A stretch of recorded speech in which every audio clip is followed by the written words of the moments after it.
पाकिस्तान के क्रिकेटर मैदान पर बैट को बंदूक बनाकर अपनी उस फौज का महिमा मंडन कर रहे थे जो फौज अपने ही नागरिकों का कत्लेआम करने के लिए बदनाम। और अब एक बार फिर असीम मुनीर की फौज ने मासूम पाकिस्तानियों का कत्लेआम किया।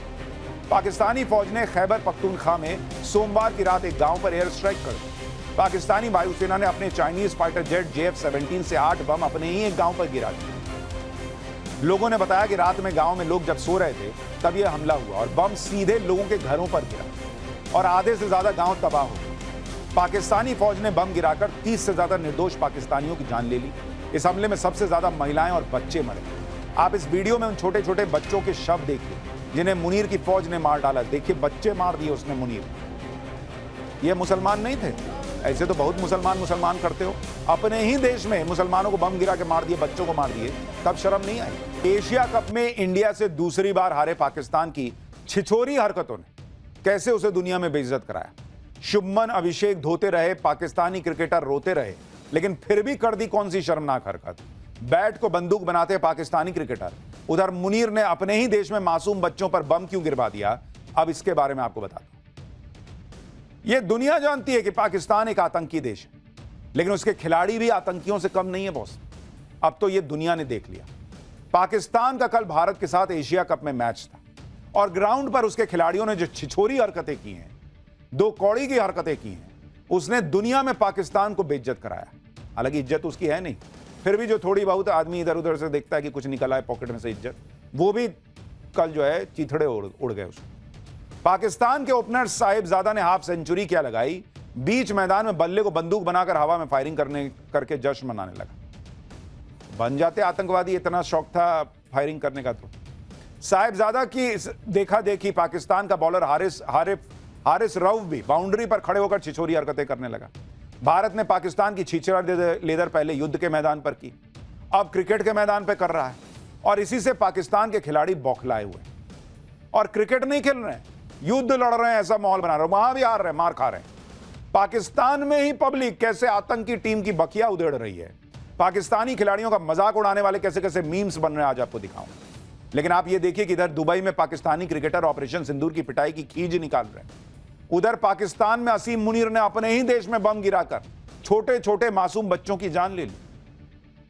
ऑपरेशन सिंदूर से खौफ खाए आतंकी अब ऑपरेशन सिंदूर पार्ट 2 के खौफ से पीओके छोड़कर कहां भाग रहे हैं, यह भी आज आपको बताऊंगा। पाकिस्तान के नेता हो या वहां के क्रिकेटर, दोनों में एक चीज कॉमन है, मार खा के भी जश्न मनाना। पाकिस्तान को पहले भारत ने युद्ध के मैदान पर पीटा, दौड़ा दौड़ा के पीटा। अब क्रिकेट के मैदान पर इन लोगों की धुलाई हो रही है। पाकिस्तान की टीम भारत के सामने कहीं टिक नहीं पा रही और ऐसे में पाकिस्तान की टीम अपना असली रंग दिखाने लगी, क्योंकि अंदर से तो हैं छिछोरे। असली रंग इन्होंने आतंकवादियों वाला दिखा दिया। पाकिस्तान के एक बैट्समैन ने 50 रन क्या बना लिए, अचानक से आतंकवादी की तरह बिहेव करने लगा, बैट को बंदूक समझने लगा और बंदूक चलाने के अंदाज में जश्न मनाने लगा। मैच के बाद जब मैदान पर बंदूक चलाने के इशारे पर पाकिस्तान के इस खिलाड़ी साहिबजादा से सवाल पूछा गया तो बेशर्मी देखिए, कह रहा है कि मुझे परवाह नहीं लोग क्या सोचते हैं। ये पूरे पाकिस्तान का हाल है कि उनको परवाह नहीं कि दुनिया जो है उनको बेइज्जत करती है। ऊपर से बंदूक की बनाया भी तो उल्टा बनाया, नली अपने तरफ किया हुआ, आत्मघाती हमलावर बन गया है। खुद पाकिस्तान में कहा जा रहा है कि साहिबजादा को क्रिकेट के मैदान पर गन चलाने का इशारा करने का आदेश खुद मुनीर ने दिया होगा, वैसे ही जैसे आतंकवादियों को पहलगाम अटैक करने का आदेश दिया था। पाकिस्तानी कह रहे हैं कि हमारे क्रिकेटर्स के दिमाग में सिर्फ टेररिज्म भरा हुआ है। पाकिस्तान की सरकार किस मुंह से कहेगी कि गलत हुआ है? उसके नेता खुद यही कर रहे हैं कि पहले मार खा रहे हैं, फिर कर रहे हैं हम जीत गए। साहिबजादा के गन फायरिंग सेलिब्रेशन पर सोशल मीडिया पर जमकर बवाल मचा हुआ। लोग पाकिस्तानी टीम पे फायर हो रखे हैं। लोग लिख रहे हैं कि यह क्रिकेट है या आतंकवाद का प्रचार है। आखिर साहिबजादा बल्ले को बंदूक की तरह पकड़कर क्या संदेश देना चाहता है? कई लोग तो कह रहे हैं कि पाकिस्तानी टीम में क्रिकेटर नहीं आतंकी भरे पड़े। सवाल पूछे जा रहे हैं कि भारतीय टीम के हाथ न मिलाने पर हल्ला काटने वाला पीसीबी क्या अब साहिबजादा के खिलाफ एक्शन लेगा? सोशल मीडिया पर इसको लेकर मीम्स की बाढ़ आ गई। कई फैंस साहिबजादा के एक्शन का मजाक भी उड़ा रहे हैं। लोग कह रहे हैं कि साहिबजादा आतंकवादी नहीं बल्कि आत्मघाती हमलावर है, क्योंकि जिस बल्ले को उसने बंदूक बनाया उसकी नाल खुद अपनी तरफ कर रखी है। लोगों का इशारा बैट के हत्थे की तरफ था कि भाई ये तो हत्था पीछे है, तो बंदूक अपने पे चला रहे हो क्या, खुद को गोली मार रहे हो? मजे की बात देखिए कि जिस बल्ले को साहिबजादा ने बंदूक बनाया उसी ने बाद में उसे धोखा भी दे दिया और वो आउट हो गया। दरअसल 58 रन पर बॉल को हिट करने के दौरान फरहान के हाथ से बल्ला छूट गया, दूर जाके गिर गया और सूर्य कुमार ने उसका कैच पकड़ लिया।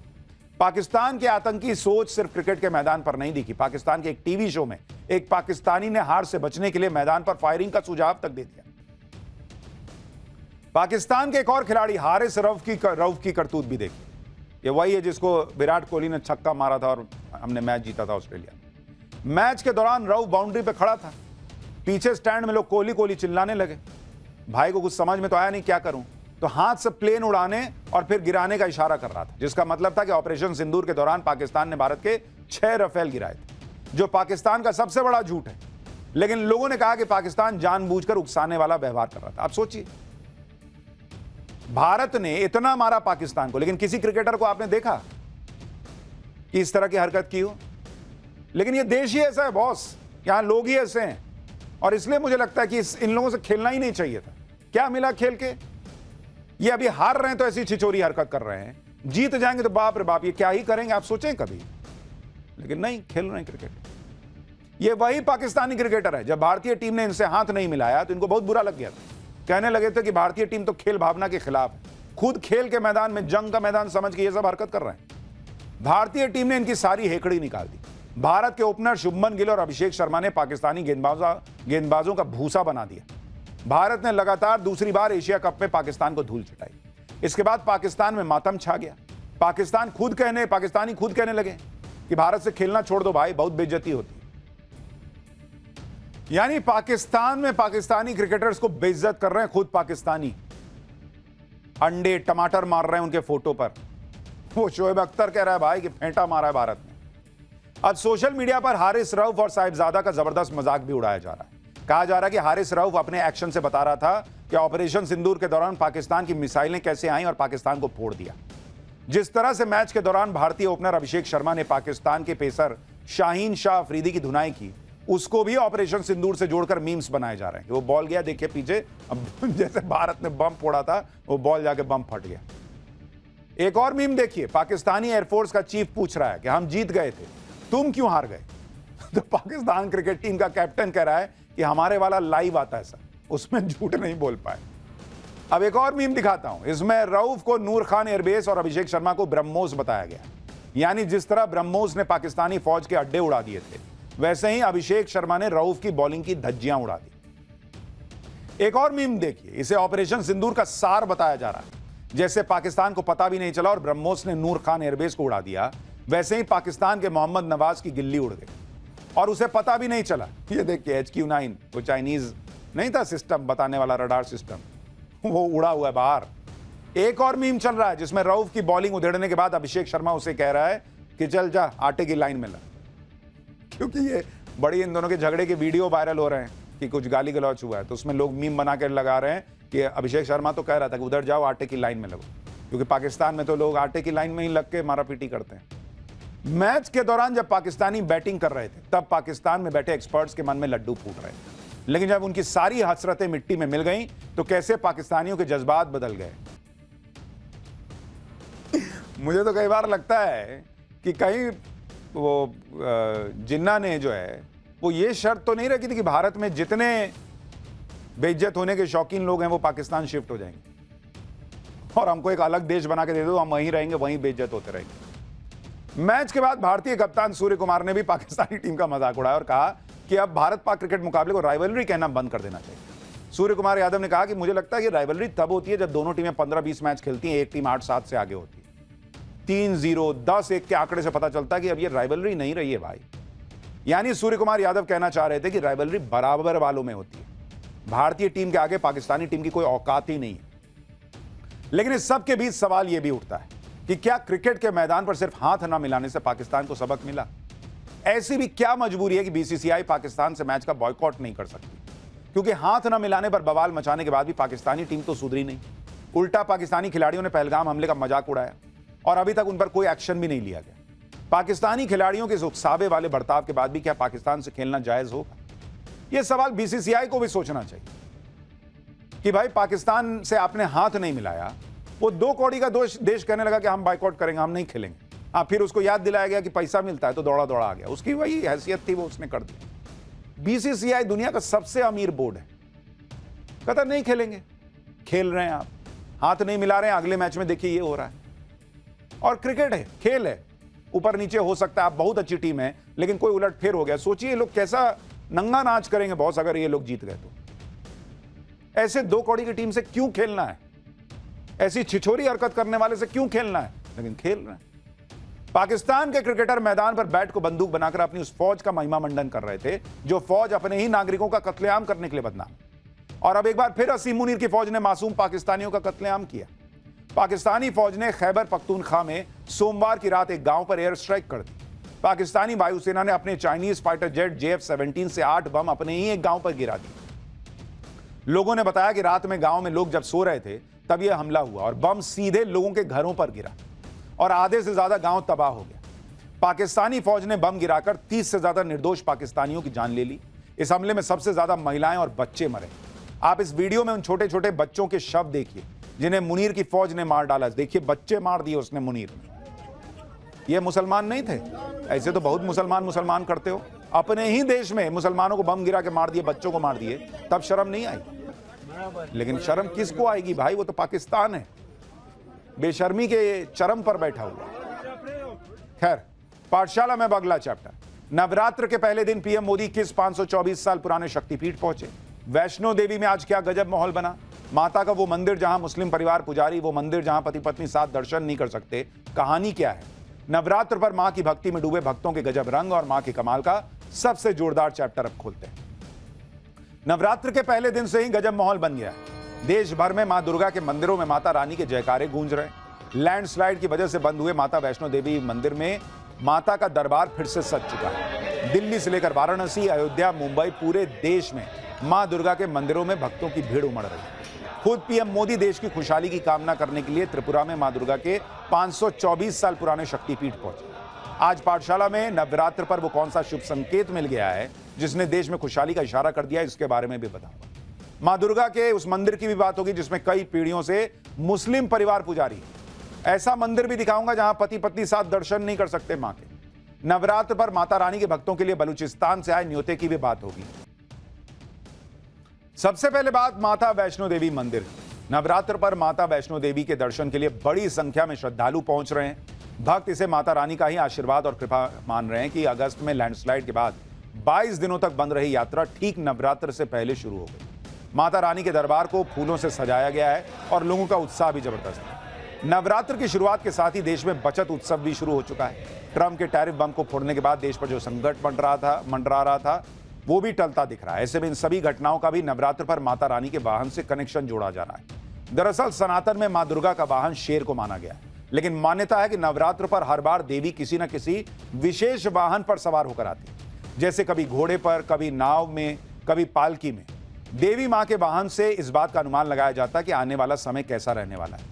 ज्योतिषियों के मुताबिक इस बार नवरात्र में माता रानी का हाथी पर सवार होकर आना एक संकेत है। इसे संपन्नता, समृद्धि और खुशहाली का प्रतीक माना जाता है।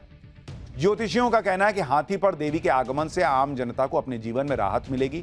इसके साथ ही फसलों को वर्षा का आशीर्वाद मिलेगा, जल का संतुलन बना रहेगा और आर्थिक स्थिति में सुधार होगा।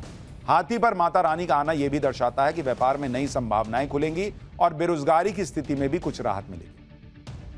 अब इसे संयोग कहिए या माता रानी पर आस्था, नवरात्रों की शुरुआत में देश की जनता को जीएसटी रिफॉर्म्स के जरिए भारी बचत का मौका भी मिला है।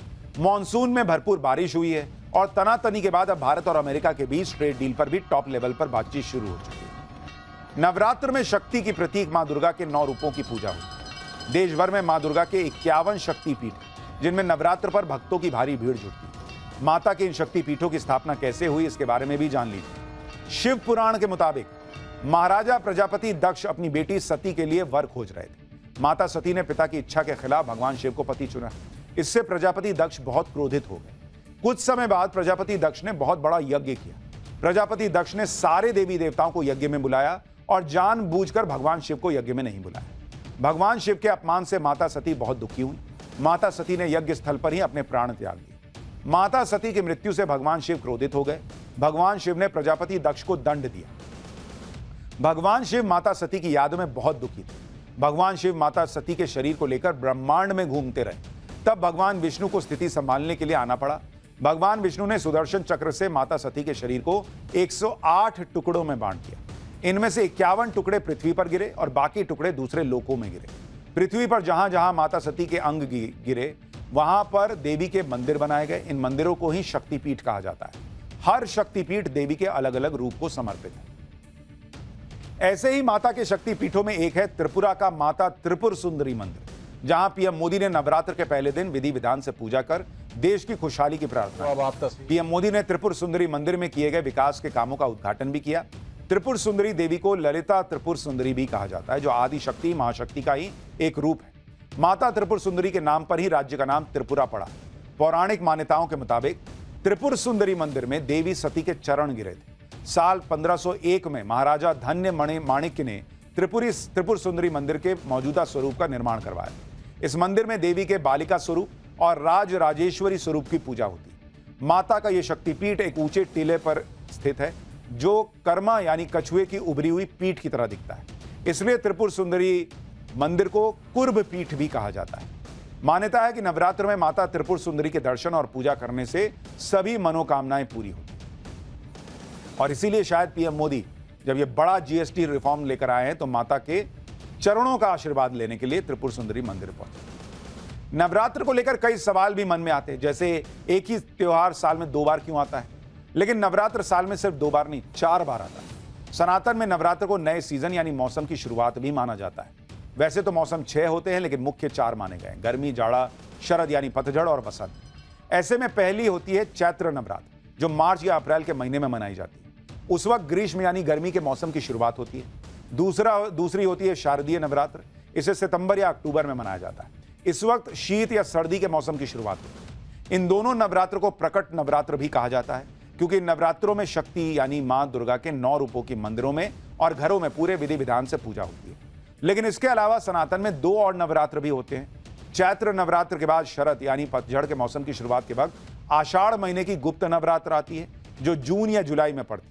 इसी तरह शारदीय नवरात्र के बाद वसंत के मौसम की शुरुआत होते वक्त माघ के महीने की गुप्त नवरात्र आती है, जो जनवरी या फरवरी में पड़ती है। इन दोनों नवरात्रों को गुप्त नवरात्र कहा जाता है, क्योंकि इनमें किसी सिद्धि प्राप्त करने के लिए साधक अपने गुरु की उपस्थिति में साधना करते हैं और इस साधना को गुप्त रखा जाता है। इनमें मां दुर्गा के 10 गुप्त रूपों की साधना की जाती है। ये 10 रूप 10 महाविद्या के नाम से जाने जाते हैं।